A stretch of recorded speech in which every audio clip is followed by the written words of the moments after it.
people dropping like flies in the great city of Philadelphia. No one knows why. Over 100 people have been killed by poison. People were going crazy thinking it was a terrorist attack, or whether it was the things they ate or drank, or if it was in the air. All people knew that the Philadelphia poisoning was killing people fast and they might be next. Believe it or not, people like this throughout time were in the city.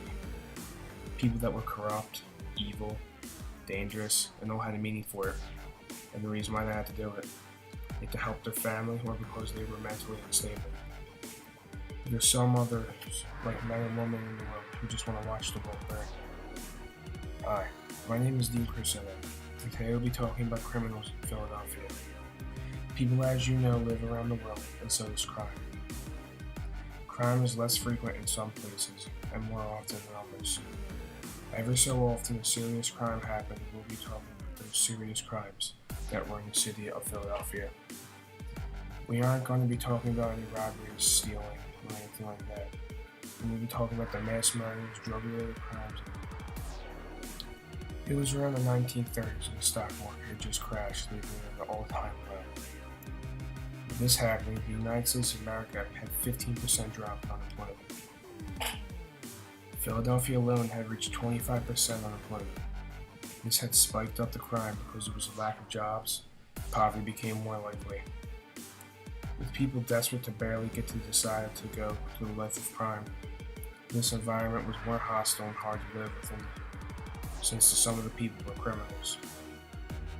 This has led into more violence with fistfights and even murders, but two people had took this to their advantage. Herman and Paul, or as they were known as the Petrillo cousins. They had also took the life of crime when Paul had ran a successful trailer shop until the depression had made him give it up. This has led him into making shady deals with fake insurance and tricking people into buying it. Herman saw how easy it was to make money, so he got into the business of starting scamming people too. After their scam was on for a while, they had started to create a matrimony organization that helps widows remarry and set up life insurance policies for them and their new husband. This was followed up by the accidental death of the husband, and it had led up the cousin to collect twice the money that should have been received. Their plan was going along with almost no suspicion. Planning to make even more money, they contacted the man that goes by the name of George Mayer.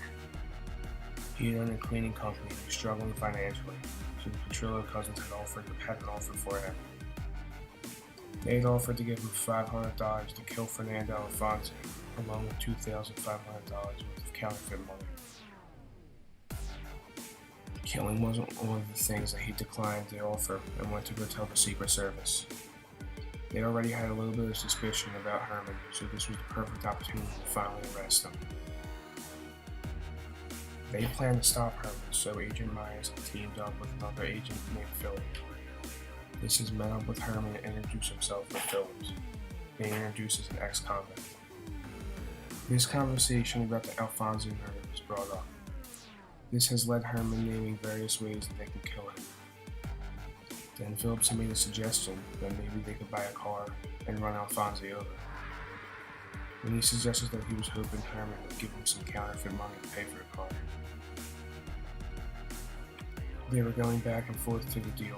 Phillips was waiting for Herman to give him the counterfeit money, and Herman was just suggesting that they steal the car. Finally, after going back and forth, Herman gave up and told them they had 2 weeks to deliver. After the 2 weeks had passed, there was no sign of Herman. They had gotten a little antsy, so they started looking around town. They had finally found out that he has not been seen for a week. Very curious what happened to him, he went to go see Mr. Alfonso. They had posed as construction workers and knocked on the doors. When his wife had answered the door, they had to speak to the man of the house. They asked to speak of the man of the house. She had said that he was severely sick and could not leave bed. The two police were contacted us, and Petrillo and told Meyer and Phillips that they had their money. They met up and they handed the fake counterfeit money. With the fake money in hand, they handed it over to the case to the Philadelphia District Attorney. Alfonso was found with large amounts of arsenic in his system. This is one of the hundred confirmed kills. Other people murder for the money, or to get by. And some people just kill to kill. Something mentally unstable that has begun in one brain for you just to want to take a human life. Want to hear about someone like that? Meet Gary Hedrick. Got the death penalty for his actions. Gary was one terrible person. The place where he brought his victims was deemed a house of horrors. He had kidnapped, tortured, raped, and murdered 6 women in the house in Philadelphia, Pennsylvania. He was brought into custody later and was sentenced to the death penalty by lethal injection. Now, this case or story does not have much background to it, except that he just kidnapped and hurt the girls in many ways.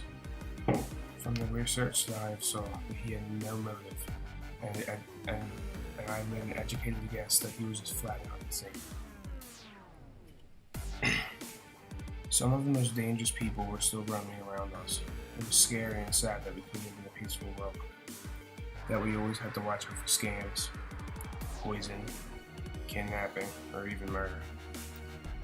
We live in a world now that people get murdered every day and don't even make it on the news. The world is a scary place now. We need to know how to survive in it.